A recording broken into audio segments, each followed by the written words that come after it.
इस वक्त हमारे साथ बातचीत करने के लिए मौजूद हैं हरियाणा के पंचायत मंत्री महिपाल ढांडा। लोकसभा चुनाव का प्रचार लगातार कर रहे हैं, उनसे बात करते हैं।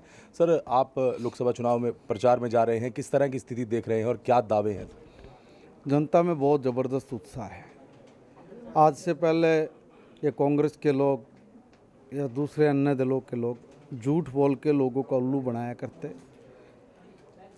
अब हमने कमर कस ली भाजपा के हर कार्यकर्ता ने।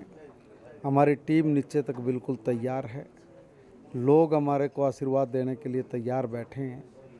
हम अपनी बात उनके सामने रख रहे हैं। हमने कहा कि 140 करोड़ लोगों से हम लोग सुझाव मांग रहे हैं कि इस देश को विकसित देश बनाना है, विकसित हरियाणा बनाना है।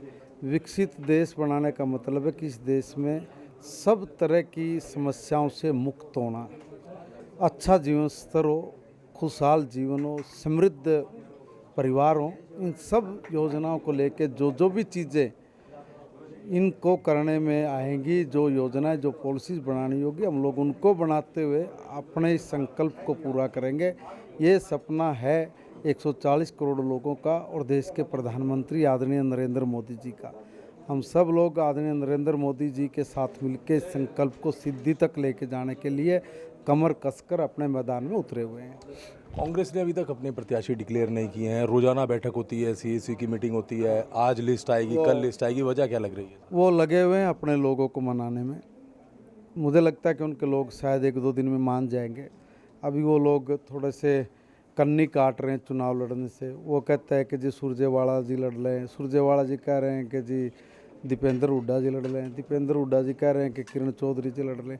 अभी ये मान नहीं रहे हैं। कारण क्या लगता है मंत्री जी, आपको लड़ने के लिए मना क्यों कर रहे हैं? भाग रहे हैं। ज़मीन में तो कभी आए नहीं, मीडिया में अखबारों में रह के अनर्गल बयानबाजी करते रहे। अब पैरों के नीचे से ज़मीन निकली हुई है, क्योंकि ज़मीन पर तो कभी गए ही नहीं, कभी काम ही नहीं किया। हम देखो ना, हमारे खिलाफ इन लोगों ने जहर घोला। हर जगह ये लोग जाके उल्टे पुल्टे हमारे बारे में बात करते रहे। हमारे को जितना भी प्रताड़ित करवाना था जनता से अपने कार्यकर्ताओं के द्वारा, इन्होंने हमारे साथ बेइज्जती बहुत की है। हमारी बहुत ऐसे काम करवाए हैं जो नहीं करने चाहिए थे। ये सत्ता के भूखे लोग हैं। अखबारों में रह कर इस तरह के बेइज्जती करने वाले इवेंट बनाते रहे और अब वो उल्टे पड़ गए। क्योंकि देश की जनता तो काम देखती है, देश की जनता मुद्दे देखती है कि भाई जिन लोगों को हम लोग चुन के भेज रहे हैं इनका विज़न क्या है।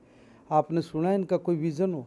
एक भी आदमी ने ये कहा है क्या कि भाई अगर हमारी सरकार बनेगी तो हम इस देश के गरीब आदमी के लिए ये काम करेंगे, किसान के लिए ये काम करेंगे, उद्योगपतियों के लिए ये काम करेंगे, हम लोग कोऑपरेटिव के सेक्टर में ये काम करेंगे, नए गांव कैसे बनाए उसके लिए क्या करेंगे, हमारी फॉरेन पॉलिसीज कैसी होगी, हमारी आर्थिक अर्थव्यवस्था का एजेंडा क्या है।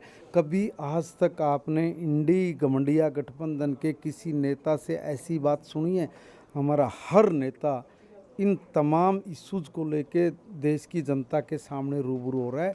देश की जनता हम लोगों को आशीर्वाद देने के लिए तैयार है। मंत्री जी, वो ये कह रहे हैं कि आप लोग कैंडिडेट इंपोर्ट करके ला रहे हैं, आपके पास कैंडिडेट नहीं है। कुरुक्षेत्र की बात कर रहे हैं, हिसार की बात कर रहे हैं, उन लोगों की तरफ से लगातार ये आरोप लगाए जा रहे हैं। भाई पिछली बार भी हमने 10 की 10 लोकसभा सीट जीती थी। हमारे पास कैंडिडेट नहीं है। देखो बात क्या है कि इन लोगों को कोई बात नहीं मिल रही है हमारे खिलाफ बोलने के लिए, इसलिए इस तरह की बात कर रहे हैं।